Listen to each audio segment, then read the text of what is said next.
Hello everyone, welcome back to my channel. I am here for the Jewelry Making Fun collab. This is hosted by Deb Hauk, who is Dahlia Designs Jewelry and More, and that is her jewelry channel. We post each month on the 18th at noon, and there are some... Well, there's a collar that we use each month, and then there's some couple little challenges that we can do if we want to. For the month of July, the colors that we were to work with were tan, brown, and or white, so any combination. Option 1 was to use bronze or copper findings, and option 2 was to use some type of leather or other cording like satin, waxed cotton, silk, Eslon, etc. I did not do this because I didn't want to have to go out and buy something, because I don't really have a whole lot of extra, like, special types of cordings. I use mostly just chain and like the soft flex beading wire and stuff like that. Now for this, I have a few elements in my necklace that are coppery collared, bronze, copper. I did use gold and mostly gold, but then there, like I said, there are a few accents of like copper collars. So what I did for my bead strand, I actually had this strand right here, and it was one that I purchased some time ago from Hobby Lobby. It is the Color Gallery, and I loved this, but of course I love anything that's animal print, and right there is this gorgeous like fuzzy ball covered in like a cheetah print, leopard print, whichever one you want to call it. And I just like, because it is very fuzzy and it's really cool and has a lot of neat texture to it. But then each bead is like different. Once you have these first few here on each end that are the same, it may have this sort of like a disco-y looking ball, like a sparkly ball. Then there's this white faceted crystal, and then it had this flat spacer disc. And then from there on in, it was like all the large beads were all different. This one is like a tan collared, tannish gold color, and it is beaded. It's made with like little short squatty bugle beads, or like fat, almost like rectangular seed beads. And this bead I really love. It's a giant, like a boho style bead, very reminiscent of like Jesse James style, which I love. And this is a gorgeous, just like a acrylic pearl, but it's just really pretty. And then of course this fuzzy leopard print one, and then this one is acrylic, like plastic as well, but it's just black and silver sparkly collared. So because each bead on here was different, it kind of made me want to do a very non-normal necklace. So I had the idea, because I also had these beads, this strand of there were 3 different sizes, and it was the Color Gallery, and this is granite. But the colors were black and tan and sort of off-white, and a little bit of like a brown. There's like brown, black, and sort of a orange and tan, just all kinds of really cool different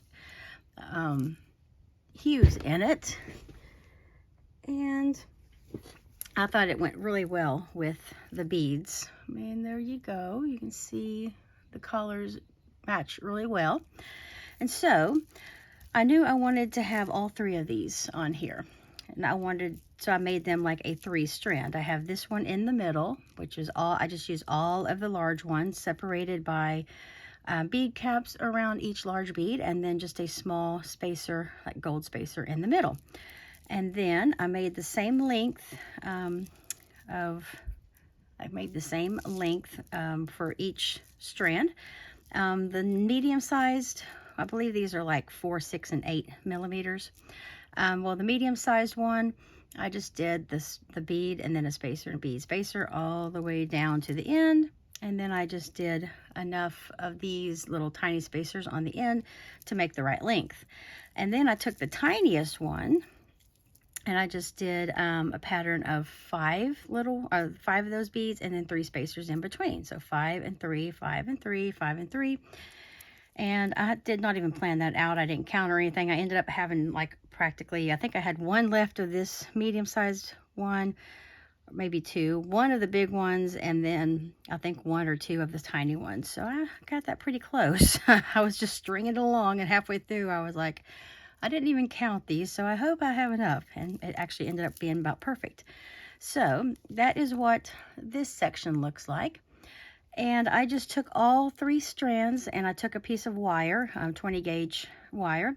I made a wrapped loop on one end and just crimped each of these 3 ends to that. I don't know if you can see up in there.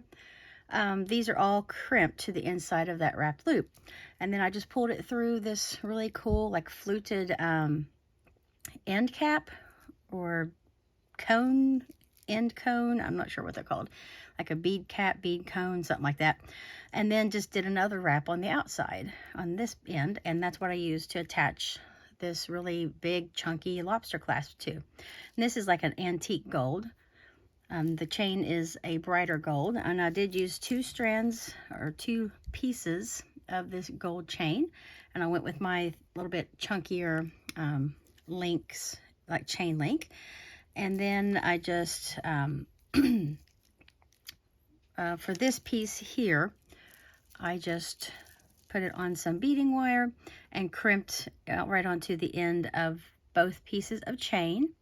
And then on this end, I just crimped onto the end of, I did another end cone, bead cone, I'm not sure what it's called again.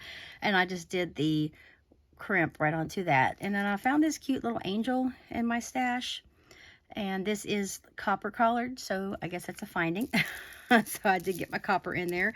And the bead right here in the middle has some different like shades of metal. This is sort of a copper. And then it has the more antique gold. So I have all different colors here other than silver. But for the necklace, I wanted it to be asymmetrical. So it'll be worn kind of like this and have the, this kind of, my intention was to have this around the bottom of the neck and have a little bit at the bottom and then kind of go up the side, and then this goes all the way up the side to around behind your neck, and then this little angel just hangs down like that. And I've tried it on and it fits perfectly and it hangs really nicely, and I love how it looks. Now I wasn't going to, I originally did not have a plan to put like a charm on here, but I didn't like how this kind of hung at a point. So this little dangle here kind of helps hide where this crimps onto the chain, the section over here. But that is my necklace. I am in love with this because I love anything that's animal print, and these collars I just love as well. So this is my fun, different necklace design that I've created. Thank you everyone for stopping by, and everyone else that's participating will be linked down in the description below, and I'll see you all in the next video. Take care.